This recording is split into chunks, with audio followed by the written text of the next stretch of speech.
How is everybody doing today? Today's video is going to be about some interesting information that we have just learnt about our created characters. Now, we already know that each character in the game is going to have a set of attributes: attack, speed, health, ki, defense, and depending on what character you choose will determine what their attributes are. And surprisingly, this includes created characters as well.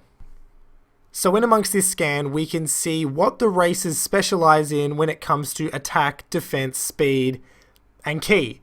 Some of them even have little special abilities which, I don't know, they could play a really big part in battles if you're going up against a certain race or a different character.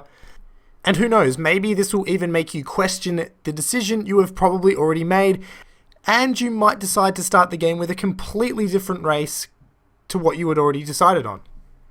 So the humans' attack, damage, and speed are all balanced. Pretty much your standard character, which I think we already knew straight from the beginning. They weren't going to get any special abilities or buffs. Now the Saiyan has great strength and is most powerful when close to death. So that's cool that they're sort of incorporating a bit of like the Saiyan's own abilities into it, which I mean, this is what it is, but it's cool to see that they're taking, like, you know how they get stronger when they battle. If they die, sort of like Vegeta did on Namek, when revived, he's a little bit more stronger than what he was, and even just basic damage makes them stronger. So that's really cool to see. That would definitely come in handy if you're getting the absolute shit beaten out of you. You could easily turn the tide. Your ki attacks, I'm assuming strength includes, like, becoming more powerful includes your ki attacks and your basic attack moves like your punches and your kicks. So that's really cool. Next up is the Frieza clan, and they're most prominent in speed, which could become really, really useful, especially if you're going up against a Saiyan and you've got them down really low and you kind of really don't want them to hit you because you know that they have the potential to beat you at that much low health. So being able to get around them quick will be really useful. So speed's pretty good in this situation anyway. Onto the Namekians. They have great defense and they can even regenerate with their ki.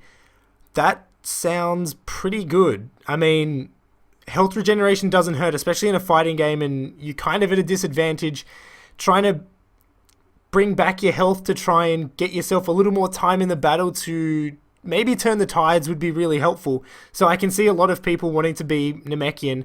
Maybe not just for this, maybe just because playing as a Namekian would be friggin' awesome.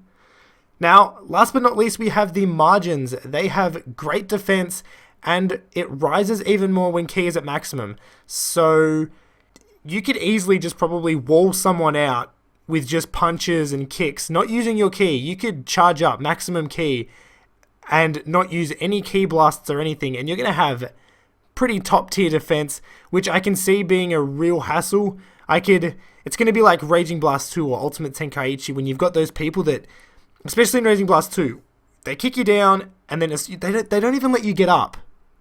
They kick you as soon as you get up and they keep comboing you. Pet peeve. But I can imagine that this might be one of those cheap things, like, you know how Kid Boo's like the most OP character in Dragon Ball games? This might even go with that. I mean, obviously there'd be ways to get around it and whatnot, but this does seem pretty good. So, I don't know. I mean, I'm probably going to stick with being a Saiyan, but I'm definitely going to try out some of these just to see how they go. Maybe certain missions may call for different things. I know it'd be cool to run through the whole story with one. I'm not even sure if you can continue your story with another character or it starts a new story. That might be something to find out. I mean, it would be cool if you could drop in and out of your own story with different characters, but then it wouldn't really make sense. So, I don't know. I mean, it would just be cool to run through the story with different characters, trying to see if their abilities and special techniques help you in situations that may have been a bit harder with your initial playthrough. I don't know. Definitely something to find out. So with all this information, has it made you rethink your choice as to what race you start with? Or are you content with your choice and maybe a little later on you might pick up another one of these characters and try them out? Let me know in the comments section below, or even just let me know what you think of these statistics, attributes that each race get. Do you think some of them are OP, unfair, or do you wish some of them had a little bit extra? If you would like to see more of these videos from me, don't forget to leave the video a thumbs up if you enjoyed, and subscribe if you want to keep up to date with everything to do with Dragon Ball Xenoverse up until its release, and gameplay from it after that. Until my next Xenoverse video, have a fantastic day.